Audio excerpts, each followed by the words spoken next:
A quick video on how to run the stop loss behind the 62 EMA once you are into a trade.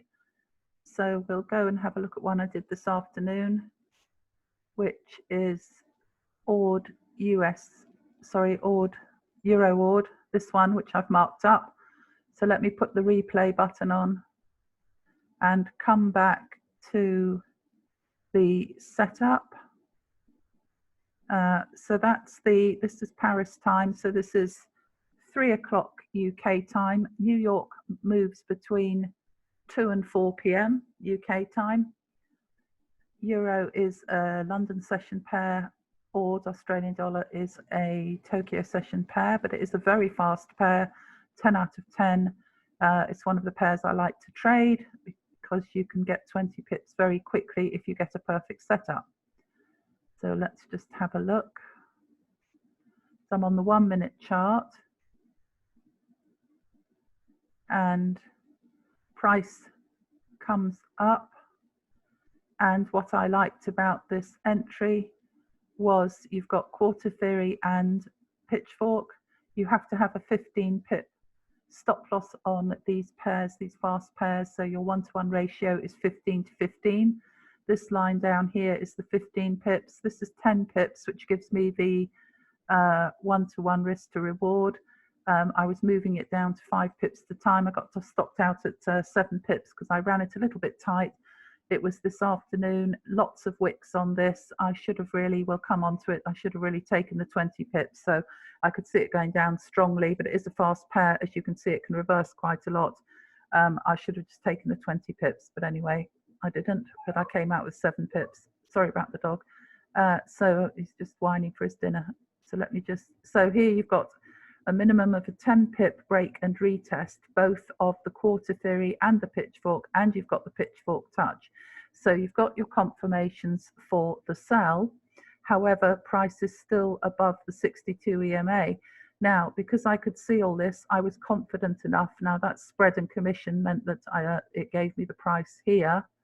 But I actually pressed the button round about here. But by the time I've gone over, I need to open up my other computer. So by the time I've gone over to my trader and put it on, I've lost a little bit there. Now, I said to people coming into the trade, get in once you see the 62 curling round, because I don't like people to blindly get into these trades. They do run fast, but of course you would have been quite a few pips away from your pitchfork coming in when that curled round. This was the better entry up here, but you could have waited until it broke the 1 minute trend as well. In fact, actually, from memory, I think I may have got in a little bit further down. Maybe I was down at there, but somewhere round about here. But you really should wait for that break and retest of the 1 minute trend. So let's just play on. So you can see how quickly it dropped, very fast pair. So if people had got in here, that's really the traders kind of run away from you there. I know some people did say they got 13.4 pips and things. So not the easiest of trades to run, but I was very confident in that setup. But it's quite hard when you're typing messages telling other people what to do. So I'm waiting for I had an alarm set, which I've taken off now, but I was waiting for the alarm to go off. Alarm went off here. I immediately moved let me put another line on. So my stop loss, I immediately moved down to, now that's the 1 pip. Now I knew I was fine doing that because I'm well above the 62 EMA by more than 3 pips. Also, this green line represents an old pitchfork running through, which is why I thought, well, I won't stop at the 20 pips because it was going down quite a lot. But these wicks, which don't represent solid volume, they're just the bankers manipulating the market. They took me out at the 7 pips. So anyway, I had that pitchfork there at the 10 pip point, which I thought, oh, that's really good. So then I put it at the 1 pip, and as it's going down, I'm bringing that down 5 pips for 1%, because that's 10 pips, which is 2%. So 5 pips means I've secured 1%. Then my next target is 10 pips, okay? So I couldn't quite get to the 10. Yes, so I got to the 10 pips, and then I was at 10 pips. It ran down here, and then that's when it took me out. So it took me out at the 7 pips. So I didn't move it at that point to the 10 pips, or did I? I forget now whether I must have, because it had come down here to the 20, and I was behind the 62, but it must have wicked up so fast. I forget now, but anyway, it might have been the spread and commission, but it gave me 7 pips at the end. So I was, how many pips behind would that have been there? Yes, that's only 1.9. So that's why I was up at about the 3, because what I do is I look at these figures on the right and I do it very, very exactly, and then I've got the slider bar on the C trader, so I just pull it down incrementally. So I would not have moved it to that 10 pips because I was only 1.9 pips behind the EMA, which is why it took me out at the 7 pips, because I was still up here about 3 pips behind, okay? So when you say at what point, there's 2.7, so round about there. So when you say at what point do I go from break even